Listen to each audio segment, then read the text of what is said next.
They're doing good. I think I asked the wrong question though. Yeah, I think the right question is, how are we enjoying the air conditioning today? Yeah! That is the best part of our show. No, Anyways, now my name is JoJo. And my name is Elsa. Yeah, we work for a company called Conservation Ambassadors. And what it is we do at our center is we give a home to rescued wildlife. Each animal with their own unique story of why they are with us at our center. And we take these animals in, give them lots of love and attention. And the ones that we can, we train to travel, taking mostly to school groups. But today, we brought some amazing rescued wildlife to share with all of you guys. And our first guest is an absolute star of these programs. And she is a little bit famous here at SeaWorld. Her name is Tater Tot. Check her out. Tater Tot. This big girl. And this is at SeaWorld, San Diego. This is Tater Tot. And what is she? Adorable. Capybara. You know, that's amazing to me. See, back They when have I was a kid, webbed which feet. was not that long ago. Wah, wah. Yeah, alright, it might have been that long ago. But nobody knew capybaras that well. These guys were more like a trivia animal. And maybe if you had studied a bit about wildlife, you might know the capybara. But ever since these guys have been discovered on social media for doing funny things, they have now become one of the most famous and recognizable animals on this planet. Cappy Club. In fact, even Tater Tot here is guilty of going viral several times on social media, even though neither of us have an account. And now she thinks she's an influencer. But this girl here, she was actually sent to our center in a really weird way. See, there was a breeding program out in Arizona, a place that bred animals for other zoos, but their owner unexpectedly passed away, and they had to shut down and find homes for all of their animals. So we got a call asking if we could give some animals a home. And we took in some amazing creatures, including a capybara that showed up at our center and gave birth 2 days later. Now here's Tater Tot's mom. She took care of all the other babies, except for little Tater Tot. See, she had rejected her.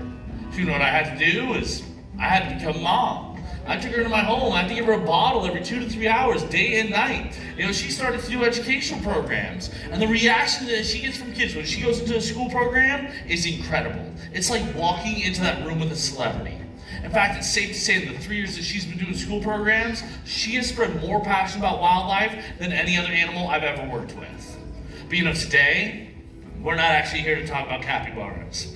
No, today we're here to get you guys just as excited about our North American wildlife. Animals that we have living right here in the United States that we feel tend to get overlooked. And our next guest is a perfect example of that. His name is Whizzer. Check him out. Come on in here, Whizzer. Whizzer! This big guy, this is Whizzer, and he is a turkey vulture. Now, look at that bald head.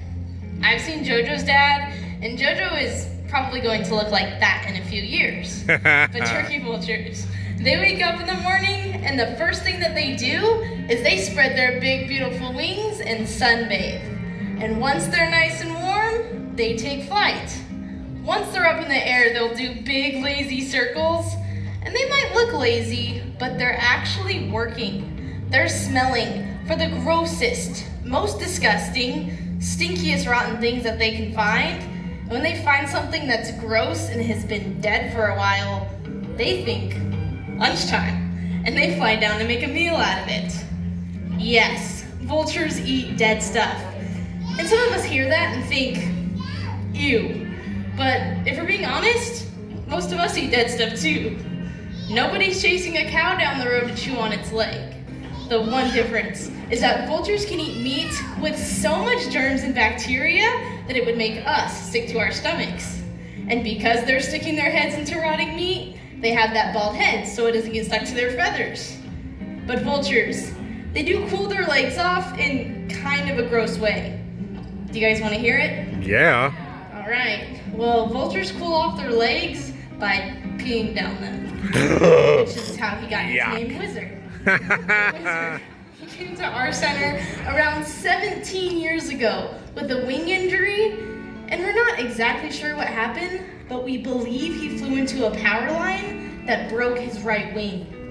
And these birds, they have hollow bones, which means they often don't heal right. And that's what happened to Whizzer. He can still fly a little bit, but just not enough to survive on his own out there in the wild. But vultures, they do serve a very important role working as nature's cleanup crew. So let's give it up for Whizzer, the big beautiful turkey vulture. Bye, Whizzer. Awesome job, buddy. Now, our next guests.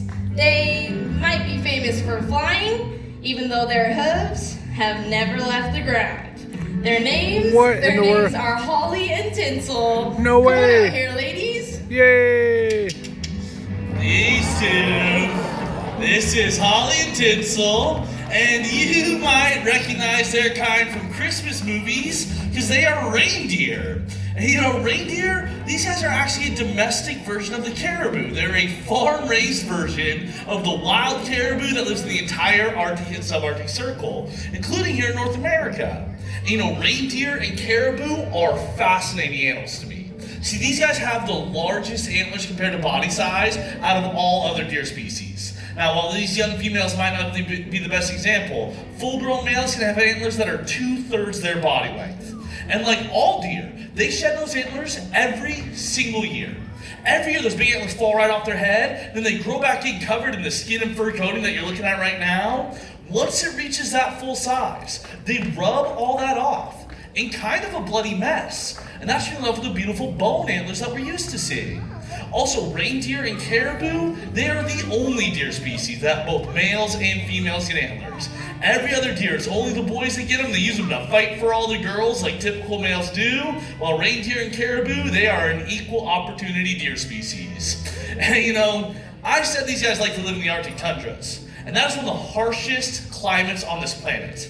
And that exceptionally harsh climate fuels a massive land migration here in North America. See, there is a herd of over 200,000 caribou that travel 1,500 miles south along the Porcupine Riverway to escape the winter cold and find new food sources. Then they travel 1,500 miles back up north to escape the mosquito hatch. That is a 3,000-mile round trip. That's the longest land migration pattern on this planet. And they have some things that help them out along the way, like those wide hooves of theirs. Those hooves, those actually work like snowshoes, allowing them to walk through the Arctic tundras with ease. It also makes them excellent swimmers. These guys can cross even rushing riverways with those big paddle-like hooves. And their fur is hollow. And those hollow hairs create a thermal barrier between them and the outside temperature, allowing them to withstand temperatures down to negative 90 degrees Fahrenheit. That's incredible to me. And you know, they even have a specialized stomach, a 4-chamber stomach like cows, where they can slosh their food in and out, in and out. They'll throw that food back up into their mouth, chew it up again, and re-swallow it. It's like a really gross version of bubble gum, but allows them to digest all the ultra-fibrous materials that they like to eat.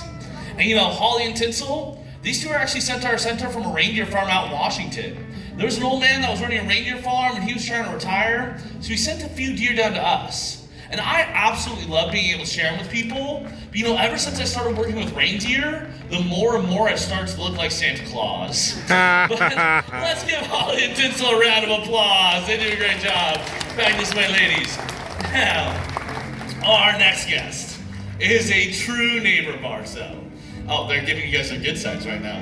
No, this neighbor of ours has a little bit of a reputation. See, she has a reputation for being one of the uglier animals on this planet. She is not. But I think she's gonna change your minds. Her name is Billy. Check her out. Come on in here, Billy.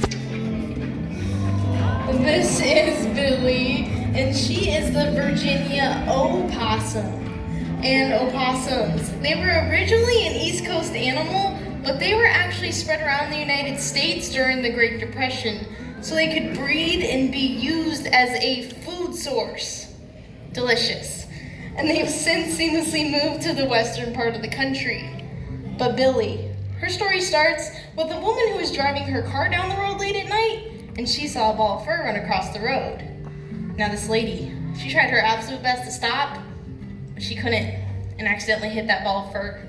So she got out of her car and realized that she had killed that opossum. But this lady, I'll give her some credit, because she was smart. She remembered reading somewhere that opossums are marsupials, which are animals like kangaroos and koalas that have pouches on their bellies that they keep what in? No, they're lunches. Yes, they're babies. So she very bravely went over and opened up that pouch to find 5 baby opossums that were still alive inside. So she scooped them up and she took them to the nearest rehab center the next day, where those babies would have the best chance of making it back out into the wild. And Billy's siblings, they did great, except for little Billy, who they had come to find out had too many health issues which caused her to shake, and she couldn't be released back into the wild with her other siblings.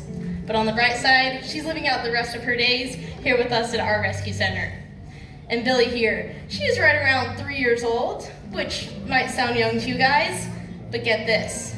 Opossums only live 3 to 4 years. But in that short 3 to 4 year lifespan, a mom opossum can have over 50 babies. Whoa. Yeah, I don't know about you guys, but if I had 50 kids, 3 years would be plenty. But opossums, they're also excellent tree climbers. They can climb up trees head first, as well as climb down trees head first. But if you had a pouch like a kangaroo and climbed down a tree head first, what would happen to your babies? They'd fall out, that's right. So their pouch is a little bit different. It goes in sideways like a sweatshirt pocket, but with a hole in the middle, guaranteeing those babies are nice and safe as mom is climbing those trees. But once those babies are big enough to leave the pouch, do you guys think they leave their mom right away? No, they're like millennials. They hang around for a while. They climb up onto their mom's back, grab onto some fur, wrap that tail around some fur, figuring out where their mom is finding food. I just feel bad for all those moms that can have up to 13 babies on their back at one time. I'm a triplet, and I don't know how my mom did it with all 3 of us. But JoJo did say at the start that opossums have a reputation for being ugly. Well, do you guys think Billy's ugly? No. What about JoJo? Do you guys think he's ugly? That's debatable. You're supposed to say no. But opossums, they do serve a very important role in your area. They will go around your neighborhoods at night, eating things like insects, slugs, and small rodents. Opossums' body temperatures are typically so low that they cannot carry the rabies virus, which means they cannot spread it. So as long as you guys can keep them out of your trash cans, they are a very beneficial animal to have around. So let's give it up for Billy, North America's only marsupial. Billy.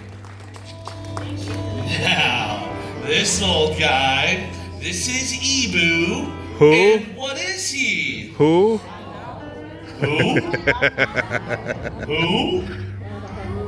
Who? Sorry, that's my only owl joke. You guys are absolutely right. He is an owl. He's what's known as the barred owl, named for the stripe pattern he's got going down his back. And you know, Ebu here, he was actually sent to our center around 27 years ago.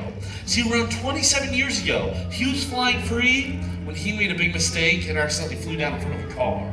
Now, once again, this person couldn't stop and they hit this poor bird, shattering his left wing. But they very bravely, they scooped him up and took him to a special wildlife vet that saved his life.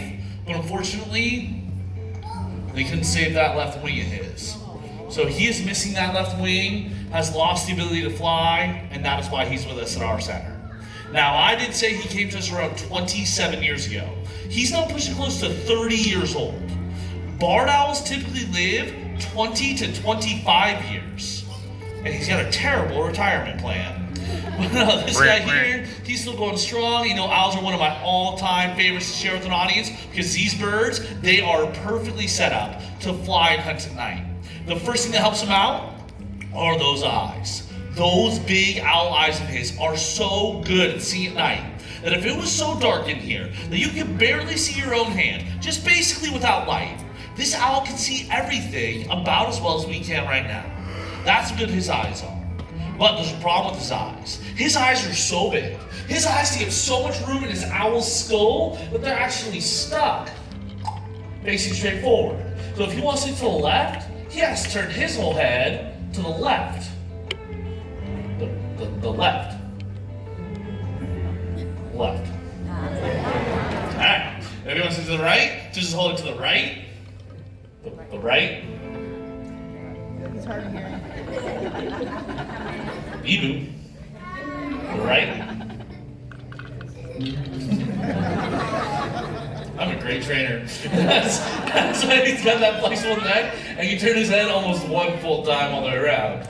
Now, the second thing that helps him out, for this, I need a volunteer from our front row. Who wants to volunteer? All right, black shirt, your hand shot up really fast. Stand up for me. So right in front of the stage. Stay right there. I need you to stay perfectly quiet and listen to the sound this bird makes when he poops. Good reflexes. What's your favorite, buddy? Can you pet him on his back for me? Now, she can't do it if you pick her up, though. Yeah. One quick pet? Yes, there we go. We'll get all the siblings. Nicely done, guys. Now, yeah, here real quick. Sorry, I'm a bit of a softie. Anyways, now, I have a question. Does he have soft feathers? Yes, he's got super soft feathers. Let's give our volunteers a round of applause. They did great. But they're right, he's got super soft feathers. And those extra soft feathers, combined with his specialized feathers, called comb feathers, that break up the wind, those two factors grant him the gift of silent flight. And that silent flight would help him out two ways. Because if he was flying through the forest at night, he wouldn't only be looking for food, he'd be listening for food. And if he was up there going floppity, floppity, floppity, he can hear the mice and the rats that are down on the ground.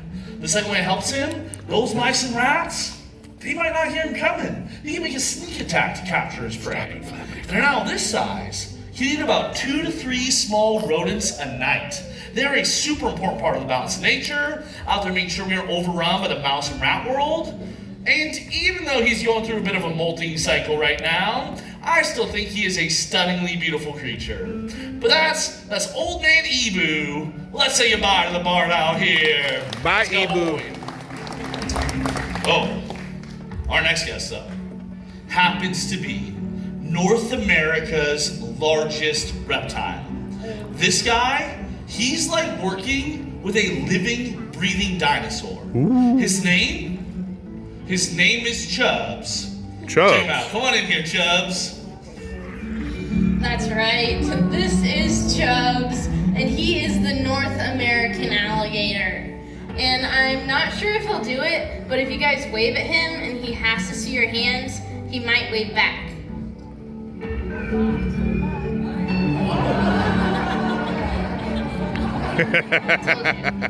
But Chubbs, he was actually found living in a fraternity house in Northern California. And for you kids that don't know what a fraternity house is, it's a place where young men go to college and do good things in the community. But Chubbs, he was confiscated by California Fish and Wildlife and sent to us at our center around 7 years ago. And we sure do love him a whole lot, but one day he'll start to mature, lose that yellow coloring, and get larger and larger until one day he'll look a little bit closer to this size. Yeah. Now this is Spike. He's about 6.5 feet, about 110 pounds, a North American alligator. Sorry, that's my favorite joke. But this guy here, the first question that people always seem to ask me about Spike is, Jojo, why doesn't he bite you? And you guys know what the answer to that question is? Well, Spike here, he only bites Dodger fans. And he's very smart. This guy here, he's actually been doing education programs with us for the past 34 years. See, around 34 years ago, he was found being kept in a man's bathtub in Los Angeles. Do you know where an alligator does not belong? Yeah, in a bathtub, anywhere. And this guy here, he was staying away, he was sent to our center, and he's been helping us do education programs ever since. But alligators, these guys are perfectly set up for life in our southern swamps. Everything from his nose being positioned on top of his snout, he can stick just the tip of his nose out of the water, and he can breathe. It works like a snorkel. Then, he's got these awesome spikes. Those spikes going down his back, those are what's known as an osteoderm. Can you guys say osteoderm? Osteoderm. Now, one more time. Osteoderm. Third time. Do you guys know what I'm doing? I'm catching my breath. But that's awesome. That's an osteoderm. That means part bone, part skin. That is his protection from other alligators. But then he's got this big, long, muscular tail. That tail of his is the most well-muscled part of his body. He can pump that tail along and swim faster than a bottlenose dolphin can. Yeah, take that, Dolphin Stadium. And this guy here, he even has around 2,000 pounds per square inch of crushing power in that mouth. One of the strongest set of jaws in the animal kingdom. Whenever he grabs a hold of something, you can bet it's always his. But alligators, these guys are an animal that gives me hope. See, alligators give me hope because we almost lost these big, beautiful creatures. We almost lost the North American alligators because of this side skin. See, so many alligators were over-hunted for that skin to make boots and belts and wallets and purses out of them. So many alligators were killed for that skin, and we almost lost the largest reptile that we had here in the United States. But do you guys know what happened? People got involved. They started protecting the alligators. They started protecting the alligators' habitats. And now the North American alligator has made such a strong comeback that there are over 4 million alligators back in the southern swamps of the United States. Now they have to have a hunting season just to manage the population. But it shows that if we truly care about species, we can make a big difference out in the wilds. But let's say goodbye to Spike, the North American alligator here.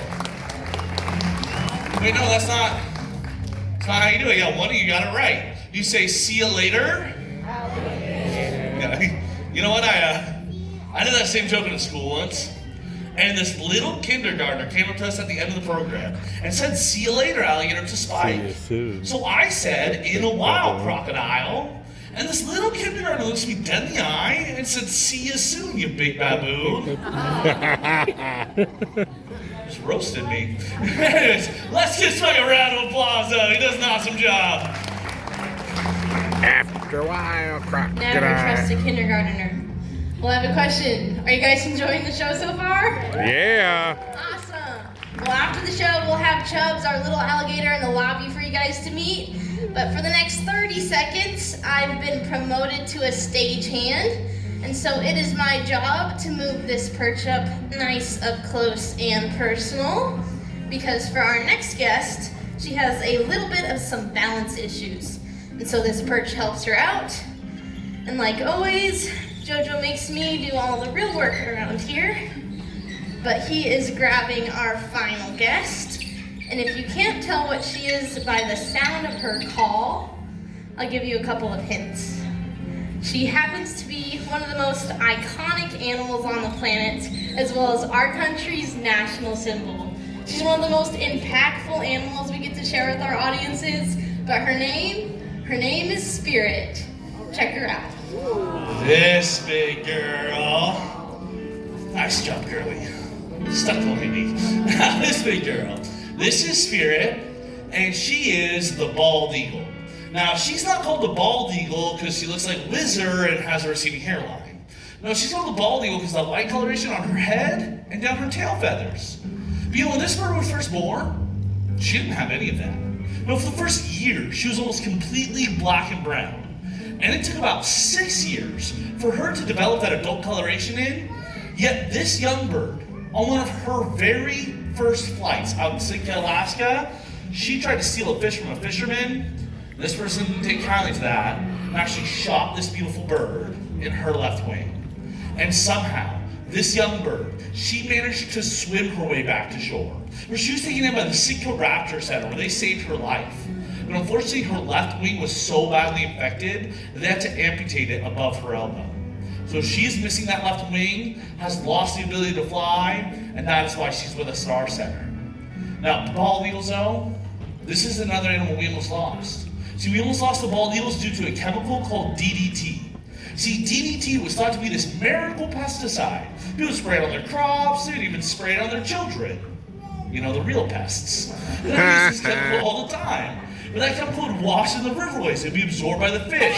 The eagles would then eat those fish. And the eagles themselves would survive. And they ended up with a calcium deficiency. That's a big shake. And they ended up with a calcium deficiency. And that calcium deficiency resulted in the bald eagles laying very soft eggs. So when they would nest, they would break, and no new generations of eagles were being born. Now, DDT was banned in the 70s. It was done being used. But the problem was still occurring, and our national symbol was in danger of going extinct. It actually took the help of passionate people. You know, watch the bald eagles' nests, waiting for moms to lay their eggs. Right when those eggs were laid, they would chase mom away.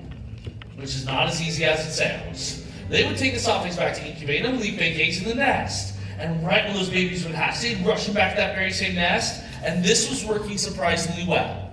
The best part was those babies didn't have the chemical in their system anymore. They were able to reproduce on their own. And this whole process worked so well that in 2007, the bald eagles were able to be taken off the endangered species list, and our national symbol is thriving once again in our waterways, which I think is very cool to see. Thank you. I did all the work. I'll tell you, it is really incredible. And these are awesome birds. I mean, she has eyesight that can see 6 times farther than yours or mine. If she had both her wings, she would have around a 7-foot wingspan. She even has around 700 pounds per square inch of crushing power in those talons of hers. And these birds are even known, if they catch a fish that is too heavy for them to fly with, they will swim it back to shore. She is a perfect fisher, scavenger, and hunter, and I am truly honored to be able to share her with Huntress. you guys. That is Spirit. Let's give the bald eagle a round of applause. Yeah. She is a beautiful bird. Now I'll tell you what, did you guys enjoy those animals? Yes. Well, we hope you did. We hope you guys learned something, maybe gained some more passion about North American wildlife. But before we let you go, we don't feel like we're doing our job unless we say this last part. And that's if there's anything that you guys care about. Whether it's people, plants, animals, or the planet itself, just get out there and do something about it. And you guys have already done some good today. By supporting SeaWorld, you've supported a company that has now rescued over 43,000 animals, let alone support small rescue centers like ours. But we do want to thank you guys for being a very fun audience. We hope you enjoy the rest of your day here at SeaWorld San Diego, everybody. Thank you very much for coming out. SeaWorld San Diego. They have this show at 11, 1, and 3 p.m. Yeah, maybe. Bye, guys. Maybe for a little while.